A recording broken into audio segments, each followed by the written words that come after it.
रिश्तेदार। शादी के 7 साल बीतने के बाद भी पति पत्नी में काफी झगड़े होते रहते थे। झगड़ों की वजह तो अलग अलग होती थी, लेकिन उनमें सबसे मुख्य वजह यह थी कि पति और पत्नी के विचार कभी आपस में नहीं मिलते थे। जहाँ पति स्वभाव से नेक, स्वाभाविक और सबके प्रति समभाव रखने वाला था, वहीं पत्नी का स्वभाव स्वार्थी और भेदभाव करने वाला था। पति पत्नी के स्वभाव और उसके व्यवहार से तंग आ गया था। वह हमेशा कोशिश करता रहता था कि पत्नी का आचरण और स्वभाव में किसी तरह बदलाव आए। पत्नी अपने ससुराल साइड के रिश्तेदारों के साथ कभी सीधे मुंह बात न करती। कई लोग उसके खराब व्यवहार के कारण नाराज हो जाते, लेकिन पत्नी उसकी भी परवाह नहीं करती। पति को इस बात से काफी दुख होता कि उसकी पत्नी उससे इतनी विपरीत क्यों है। परेशान हो चुके पति ने अब खुद ही परिस्थिति को सुधारने का मन बनाया और एक प्लान बनाया।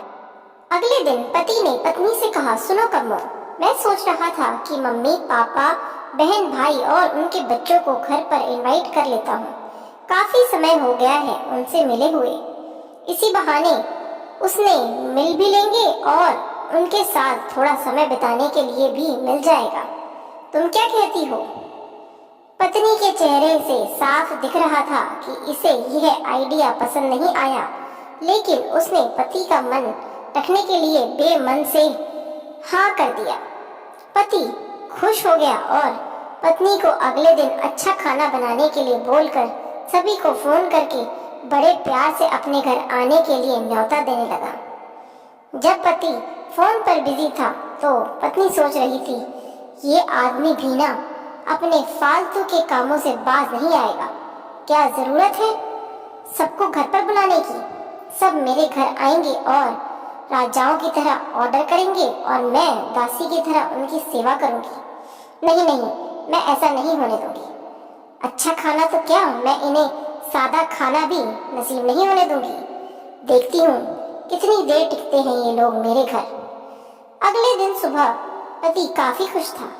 जब सिर्फ 2 ही घंटे बचे थे सभी मेहमानों का आने के लिए, पति ने अपनी पत्नी से पूछा, अच्छा बताओ तो सही, आज सबको खाने में क्या स्पेशल खिलाने वाली हो? पत्नी मुंह बनाते हुए बोली, स्पेशल खाना क्यों? तुम्हारे माँ बाप, भाई बहन कोई मेहमान थोड़ी है, उनके लिए कोई स्पेशल खाना नहीं बनाया है मैंने। वह भी वही खाएंगे जो हम खाएंगे। आज घर में सिर्फ दाल चावल बना है क्योंकि और कुछ बनाने के लिए सामान नहीं था। पत्नी के बात सुनकर पति गुस्सा हो गया और बोला, तुम कभी नहीं सुधरोगी। अगर घर में सामान नहीं था तो मुझे एक बार बता दिया होता, मैं बाजार से जाकर ले आता, लेकिन कुछ ढंग का तो खाना बना लेती। अब सिर्फ 1 घंटा बचा है और सभी आने वाले हैं, मैं क्या मुंह दिखाऊंगा उनको? तुम ही रहो यहाँ, मैं तो जा रहा हूँ।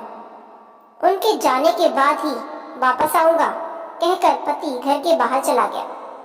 पत्नी को तब तक पति की बातों का कुछ फर्क नहीं पड़ा जब तक मेहमान घर पर नहीं आ गए, और जैसे ही सब मेहमान घर पर आए तो पत्नी के होश उड़ गए, क्योंकि भाई बहन, माँ बाप और बच्चे वह उसके पति के सौदवाले नहीं थे, बल्कि खुद उसी के थे। यानी कि पति ने अपने माँ बाप को नहीं, अपने ससुराल वालों को खाने पर इनवाइट किया था।